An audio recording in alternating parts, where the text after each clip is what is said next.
some of my colleagues already gave you some insights of things that they are working on next. I just wanted to give you also some highlights. Of course, we cannot say everything, because it's in the last years we also worked, like before starting the next version, after a release, we put together like the list of major things that we want to focus on. So we created like a roadmap document, and we are discussing this after we make a release. What should we focus next, and see how we prioritize things, and try to group them, because we register on our Jira like thousands of improvements and things, and then we took some direction and we try to collect the things that relate to that part and put them together so we can provide that functionality, let's say, in the following release. As you probably know, in the last years it happened that we released like one major version per year in the last, I don't know, years, so many years. But we did that like 11 months or so. So from this year we decided to stabilize this a bit, because it was very difficult when we moved across New Year and Christmas. With 11 months, you know, we were like, oh, New Year, oh, Christmas, oh.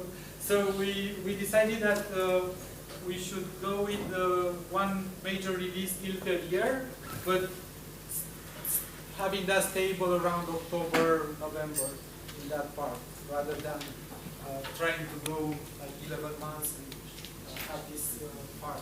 And between these, we have a minor release. So we just released, I think, in April or March. And so the following major release will be somewhere in October, probably. And we also have some maintenance builds as needed. So when we find some issues or something. Plus, what Alex said, with the add-ons, it's a very nice opportunity for us to bring something quicker on the market, because with the plugin has a completely different release cycle, so we can ship every 2 weeks if we want to. So it's very easy to put something and make it available to you. We investigated also using, making some interesting things with artificial intelligence. We made an add-on that will provide some completions you can try. It was already made available, and I think some of our team is still working on improving that. DITA has a new version, major version coming out, DITA 2.0. We already support parts of that, but will be working on that as well. As Octavian mentioned, the JSON support is more or less equivalent with XML. In the end, it's a similar abstract model behind both, right? So, and what Octavian presented with the JSON, if you found something interesting, that surely is available also for XML, because we just bring what we have for XML for that model. Of course, we still are keeping up with the XSLT and XQuery. The major things, however, on this area are new Saxon releases that we try to integrate. We also have a plugin that brings different versions of Saxon available. So even, let's say there's a new Saxon release, we'll release a plugin that brings that as an engine in Oxygen. So you can still use that. But for the internal debugger, so that's a major work, because the integration is more tight, and there was no debugging API available. So as you can imagine, we did a lot of coupling, and where there is a new Saxon, it's difficult. Actually, it takes us sometimes months of development to implement that. The development team experimented also with making available an IntelliJ plugin for the JSON support, and maybe we will bring some of the XML functionality also available as an IntelliJ plugin for people that want to take advantage of what we offer, but they are mainly on IntelliJ as the platform. For Schematron and Schematron Prefix, there are also some improvements on our roadmap. And the major one, I think, is for Schematron compared with that terminology checker, is that Schematron does, you can check something, but you cannot localize the error to a specific word in a text. Right? So then you provide an error, but you highlight an element. And it's difficult then for a user to actually see where is the actual error. So we are looking also into this. For the prefixes part, there were some requests to apply all fixes. I have some concerns because when you apply a first fix, then the others may not be there because the document changed. But still, we can try something like that. For the web authoring, the concurrent editing was one of the highlights, and we are working to distribute that on multiple servers. And, there are things that we can still improve on that. Making available more plugins and also a DITA map editor within the web author.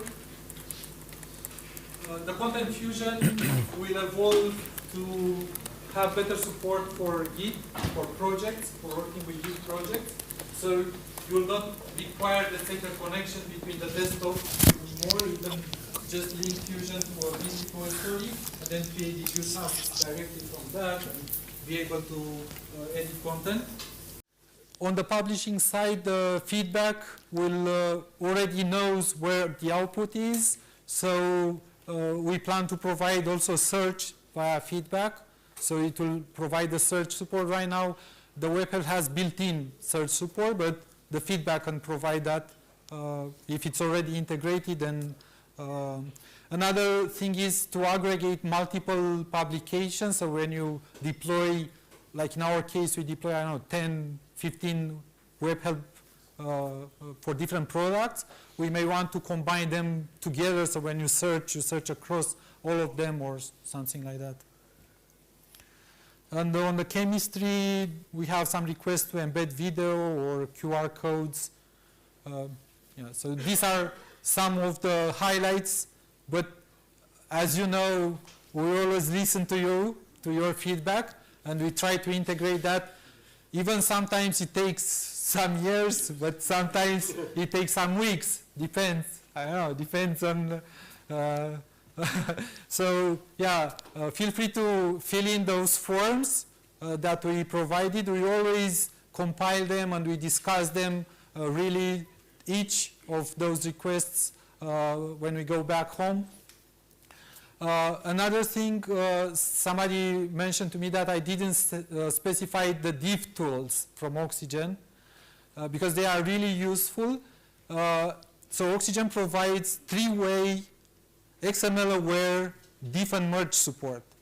And this is available not as an independent tool, but it's a tool that can be started from Oxygen, separate from Oxygen. So you can start the div tools directly as like a separate application. They are part of the Oxygen author, developer, and editor distribution. And they are really useful to integrate with an external Git client, for instance, to perform the config resolution or to see the div, because it's impossible sometimes when you have a conflict that involves XML files to manage that without special XML support. The div was also available in the web author. We made that available in the web author, so you can have a link that allows people to see visually, follow that link and see the changes between two XML files also visually. And that's also very useful. We use it, for instance, in conjunction with on our Jira, when somebody will commit on the documentation and we push a message in Jira that something was changed in the documentation. We also have a link to that web div that allows you to see what actually changed in the documentation. So this kind of scenarios is quite useful. So I don't know how is the time, but I think we are a bit over your lunch break. So thank you very much. we will be here, so feel free to get in touch with us during the event, and enjoy XML Prague, and we'll see you. Thank you. Thank you.